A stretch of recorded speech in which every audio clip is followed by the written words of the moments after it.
Here's a number nobody was watching: 319 million barrels. That's where the U.S. Strategic Petroleum Reserve stood on July 3, 2026, the lowest level since 1983. 5 days later, everything changed. 3 tankers got hit in the Strait of Hormuz. The U.S. struck back, more than 80 targets inside Iran. Iran hit U.S.-linked bases in Bahrain and Kuwait. And oil? It jumped 6% in a single day. 2 numbers, 1 reserve level, 1 price spike.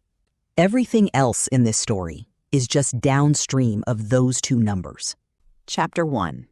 The 21-mile lever. Picture a corridor 21 miles wide at its narrowest point.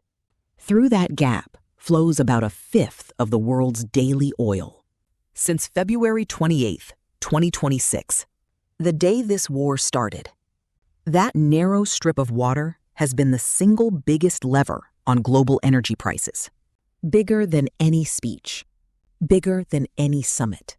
Here's how you know something was already wrong, weeks before the strikes hit the news. Insurance.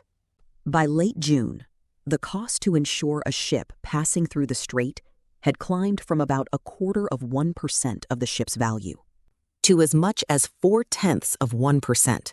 For one big oil tanker, that's an extra $250,000 per trip. Insurers don't guess. They price risk in real time. And they were already pricing in a war that hadn't officially restarted yet. Then there were the ships themselves. Through the spring, tankers kept doing something strange. They'd approach the strait near Omani waters, then turn around. Re-enter along a totally different path, hugging the Iranian coast instead. Not one ship, many. Control had shifted.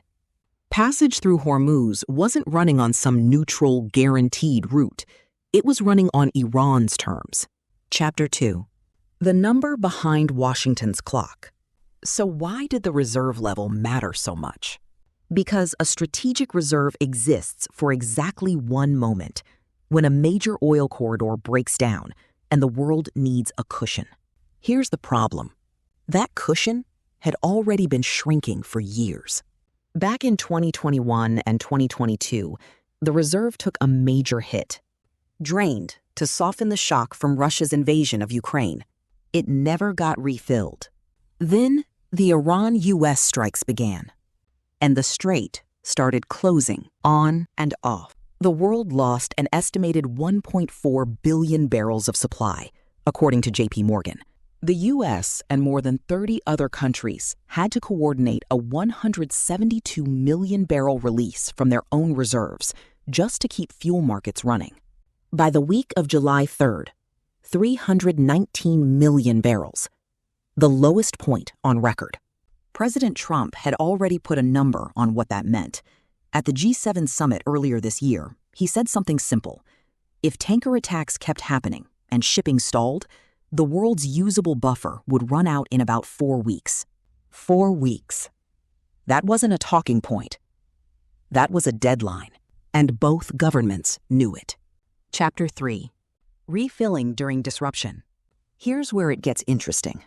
The ceasefire signed in mid-June did 2 things at once. It stopped the bombing, and it reopened the oil flowing through Hormuz.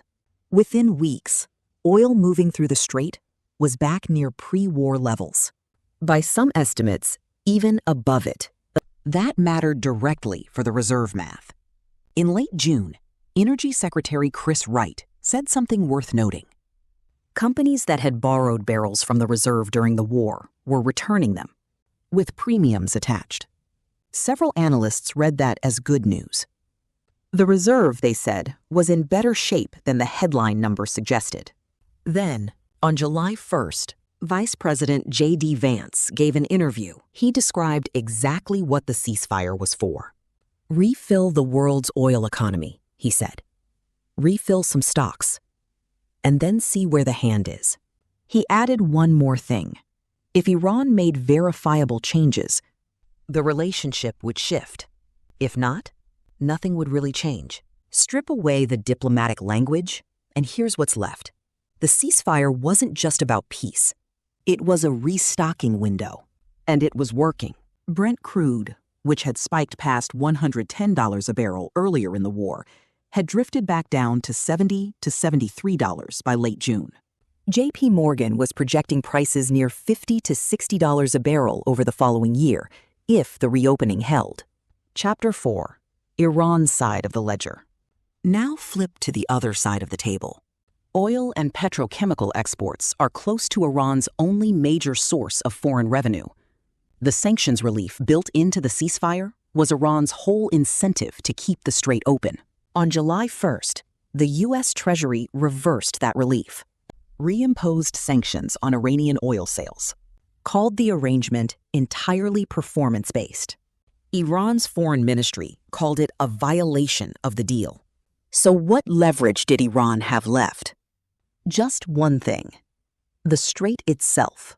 A senior Russian official who attended the funeral of Iran's late supreme leader in Najaf put it bluntly. He called control of Hormuz Iran's version of a strategic weapon. Not a literal bomb, an economic one, capable of freezing global oil supply on command. Iranian officials have treated strait access as non-negotiable, not a bargaining chip, a red line. So why not let it go?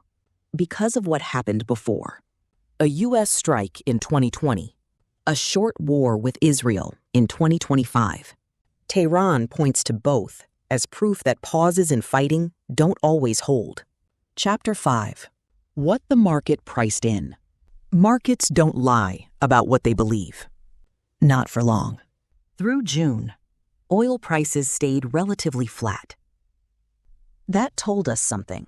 Traders believed the reopening, fragile as it was holding. Then, July 8th happened. Brent jumped about 6%, up to roughly $78 a barrel. U.S. crude rose a similar amount. Treasury yields ticked up too, as investors priced in the risk of higher fuel costs feeding into inflation. That's not a market shrugging off noise. That's a market repricing an entire war. Chapter 6. A pattern older than the war. Here's the thing about ceasefires used to rebuild strength instead of end a conflict. This isn't new, and it isn't unique to Iran or to the U.S. Look at Ukraine. The 2014 and 2015 Minsk agreements followed almost the same shape. Russia and Ukraine signed. Both sides quietly rearmed. Full-scale war broke out anyway in 2022. Germany's former chancellor, Angela Merkel, said it plainly afterward. The 2014 deal, she said, bought Ukraine precious time to build up its military. Not a lasting peace. A pause with a purpose. France's former president backed up that same account separately. Same economic logic. Different war. A ceasefire can be a factory for rebuilding strength, no matter which side calls it peace in public. Where this leaves things. So here's what actually decides what happens next. Not a speech, not a headline. 2 numbers. The Strategic Petroleum Reserve level, reported every week by the Department of Energy. That tells you whether the restocking that started in June is still happening or reversing. And the insurance premiums on ships passing through Hormuz. Those tell you whether shippers still trust the corridor enough to use it at full volume. As of July 8th, both numbers were moving the wrong way for anyone betting on a lasting peace. But here's the real pattern, the one worth remembering long after this particular ceasefire is resolved, one way or another. A truce between 2 sides who both still need something. Oil, revenue, leverage isn't peace. It's a race. Whoever finishes rebuilding their position first gets to decide what happens when the clock runs out. That's not a story about Iran or the United States. It's a story about what every ceasefire is actually for.